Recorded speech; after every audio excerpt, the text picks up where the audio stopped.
Hello, good afternoon. My name is David Dunaya, and I'm the coordinator of Chess Development Program here in Liverpool, United Kingdom.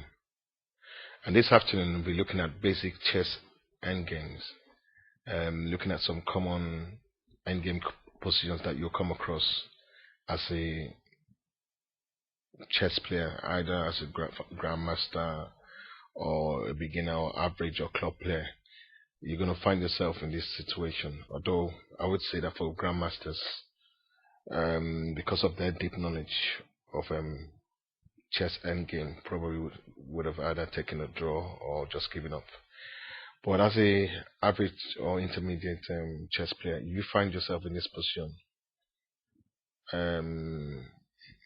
It is very important for you to know what to do. For instance, in this chess position we have here, if it was white to play, then this is a one game for white. But if it is black to play, there's all the possibility that black can draw this game. Actually, with good play, black can draw this game. So I'm going to be teaching you how to play this end game as black. Your pawn down against a king and a pawn, and then white is marching along his pawn down the rank to get a queen and then win the game. But you as black, making the right moves, can actually draw this game, and that's what I'm going to quickly demonstrate for you, as we go through this endgame training. Now, the first move that black has to consider making is king to d8, and the reason for this is that by playing king to d8, black is able to maintain what is known in endgame, fundamental endgame, as opposition. Opposition is one of the important tools that every chess player has to know when it comes to endgame. When two kings have a face-off, they face each other on a rank, either diagonally or horizontally or vertically. Whoever moves first loses opposition. So it's very important that the move you make here is king d8, holding the opposition. And you have to be careful that every other move apart from king d8 is going to lose. For example, king e7. If you play king e7 here, one thing is that you have not achieved opposition, and then you give white the opportunity to play king e5, and now he has opposition, and then it's going to be very difficult for you to draw this game. In fact, after your next move, white's next move is going to be a win. So let's go back here now. So instead of playing king d8, say you decided to play king d7, maintaining opposition. But the problem with this is that when you decide to oppose the white king by coming to king to d7, white will respond with king to d5, and now you're going to have to move. And when you move, you're going to lose opposition, and once you lose opposition, that's the end of the game, because after you play king e7, white is going to respond with king e5, and now he has the opposition. And by the time you move to king to d7, you move to king f6, and it's going to be impossible for you to stop that pawn from queening, because when you play king e8 to try and stand in front of the pawn and oppose the pawn, it simply plays king e6, obtaining opposition again. And when you move either to king f8, or if you move to this square here, or f8, whichever way you go, say you go to king f8, white will just respond to king d7, and that pawn is going to be unstoppable. So let's go back to original position. So now you have played. So the best move to make is king d8, obtaining what is known in endgame as distant opposition.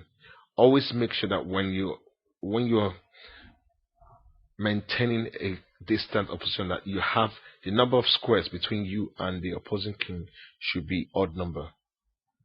So you always make sure when there's an odd number of space between you and the opposing king, it means that by the time the other king makes the first move and then you make your move, is there's always going to be one square in between the two of you, and then you will have opposition. Say for example, white moves to d5 here, you'll be able to move your king here, and then there'll be one more space between, and then it will be white's turn to move. So here, white not wanting to use opposition plays king d5, and here it maintains opposition. And say instead of playing king d5, white decided to play king to e5. Then what you do is that you play your king to e7, maintaining opposition and also having the opportunity to draw the game. So it's very important that you understand this concept of opposition.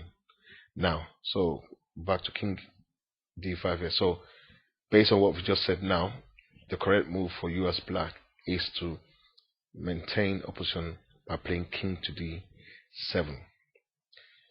Yeah, at this point I must say that because white has an extra pawn, it means he's got extra moves, and he has what we call a waiting move. And that means he doesn't have to move his king, he can just move his pawn to e5. And that means you have to move, and by moving you lose the opposition. But all is not lost, because there's still free spaces between the pawn on e5 and the 8th rank. So there's still space, there's still time for you to regain opposition and join the game. So the correct move is for you to oppose the pawn, make sure you stay there. And in this box here, we have this box that I've already drawn now. It's white's turn to move, and as long as you have this position in this box, white cannot move his king. If white has to move his king and moves it out of that box, then it'd be easy for you to draw the game, because all you have to do is just move to this square here. So white has no choice but to play e6, and now you have to move back. Now don't forget that the white cannot advance his pawn without the support of the king, and that means that the pawn can't just march down the rank. The king, he has to be in support of the king. So in your next move, what you need to consider is this: because you also want, as the key for you drawing this game is for you to maintain opposition at every opportunity. What you do is you make the move king to e8, hoping that by the time white plays his king to d6, you can now maintain opposition. Now be very careful here. So from this point, from e6, don't make the mistake of going to king d8, because if you do, white gains the position, and then you have to move, and then he plays pawn to e7, and the only square for you to move is king f7, then key d7, queens the pawn, and wins the game. So you have to be very, very careful where you move your pawn. So always make sure that when you find yourself in this position, always move back one step backwards in the direction of the pawn. So that the correct move is king e8. So white has no other move than to play king d6, because if white decides to go to king e5 here, what happens is that you just come to king e7, and that's just going to be a draw. So okay, so we go back here. So now in this position, now white plays king d6, and your only move is to oppose the king by playing king d8. And by the time you advance the pawn, which is the only move you can make anyway, you play your king to e8.